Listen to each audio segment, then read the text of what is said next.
Hey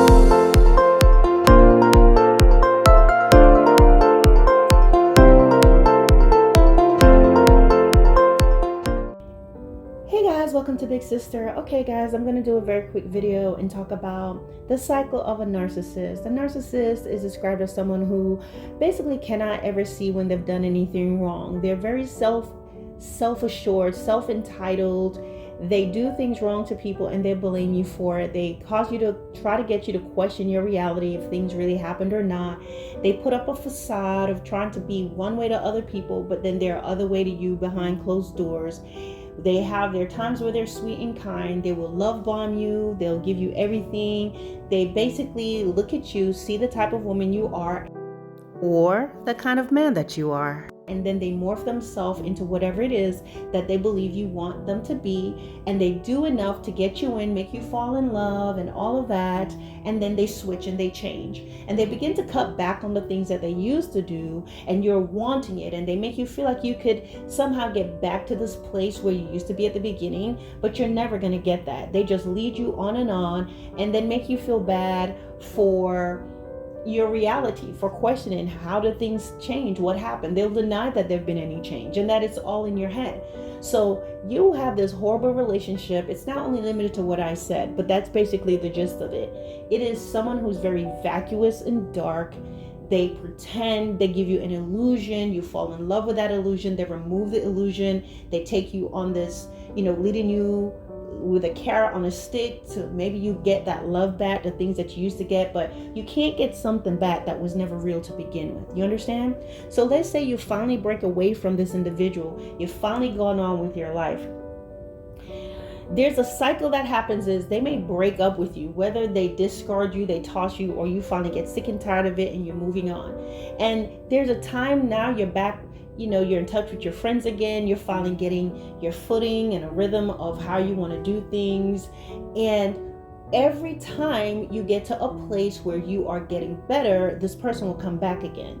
They'll call you, they'll text you, whatever it is. And you find yourself going back to them again, going through this honeymoon period. They promise you they won't do these things again. And then you find yourself being hurt again and being discarded again, or you're breaking up again. They have this thing where people break up to make up, break up to make up, break up to make up. And it is a very toxic thing. They have a very old song that talks about break up to make up. That's all we do. First you love me, first you hate me. It's a game for fools, something like that. But that's what it is. So you can never move on. You may have friends and family that's telling you, hey, this person's not good for you. You know it. And they're always happy for you when you get out of it. They're happy for you when you're finally healing. They're trying to help you to get in the right directions. Perhaps you had a job opportunity. You could have gone off to school, but here comes your ex. Here comes this person again, and you go right back to them.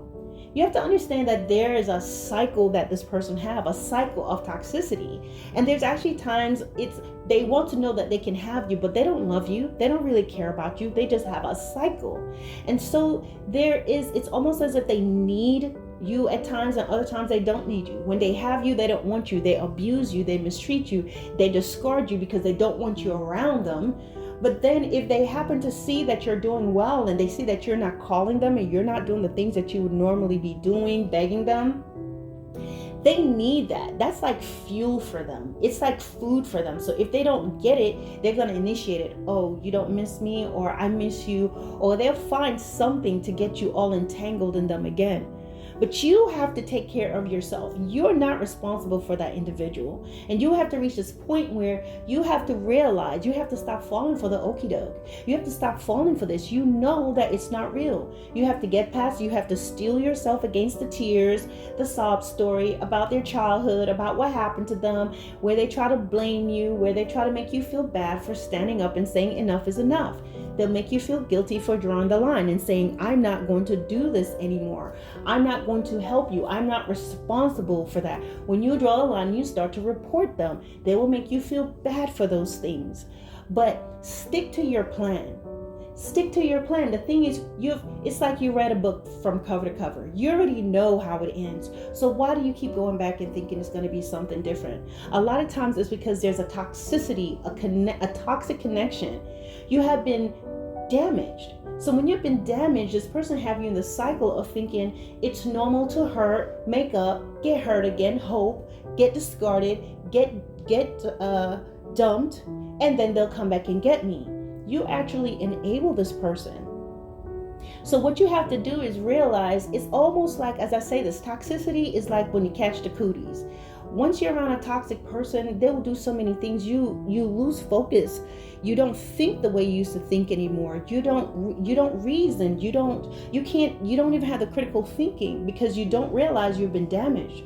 Just because there's no evidence of you being bleeding on the outside or on your face, or while in some cases it is, something happens spiritually and in your head where the person, it's almost like they're the Pied Piper and they're outside and they blow that little toxic flute and you come waving outside. Your eyes get dilated and you go back out to them.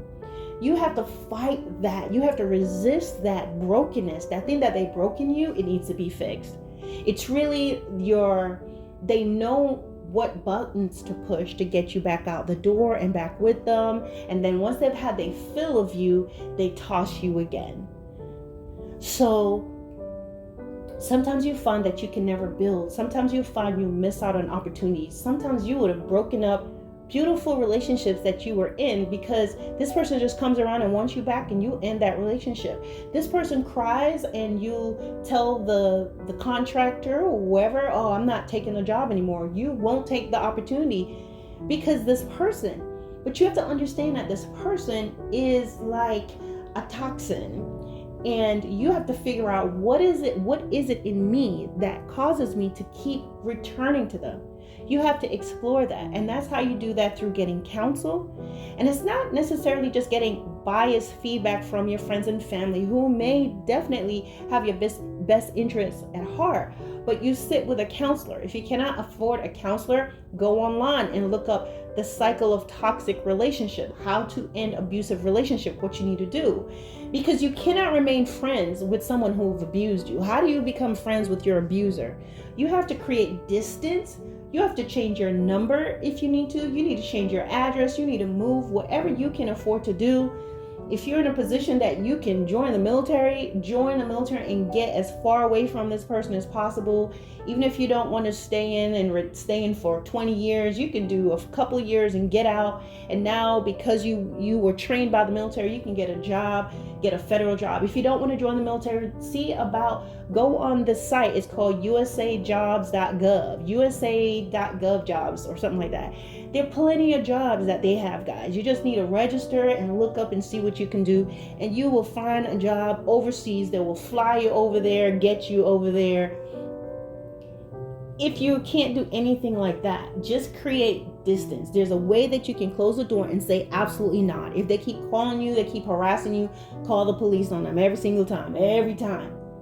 You see, and there's some of you may have something a little bit more serious, and then of course you may need some help with some organizations and things of that nature. But this video is just really about you understanding the toxicity of a person, where they have cycles of when they want you, and then they acquire you, then they abuse you, then they discard you, then they're fine. They may go on to someone else, but then they look and see you're doing fine. They realize you haven't been calling them.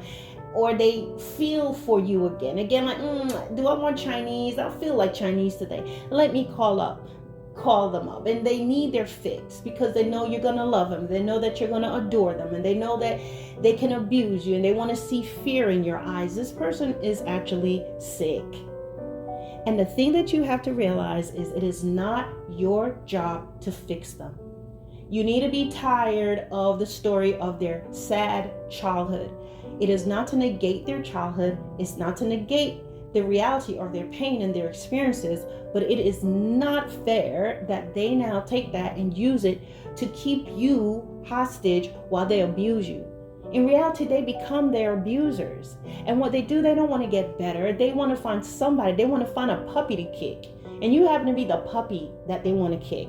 And they have seasons of ups and downs, highs and lows, while they come back and then they do the same thing, and they can't because they're stuck in a cycle of toxicity where they have needs, they need to feed, they need someone to latch onto. And a lot of times what happens is there are not a lot of people that's going to tolerate them. And so they come back to you. but because they don't love you, they'll always mistreat you. So you have to think of yourself, consider your future. If you want something that's stable and steady, and you want to get over on the other side, then what you have to do is make those decisions to say, I'm not going back. It's better to hurt, guys, while you're healing and moving forward than stuck with a person who's hurting you constantly and you're in this perpetual cycle of toxicity. Heal as you move forward and get better, because when you do that, then now you'll be open to get the better things in life and become a better person. Does this make sense? All right, guys, don't forget to like, share, and to subscribe. And thank you for watching Big Sister.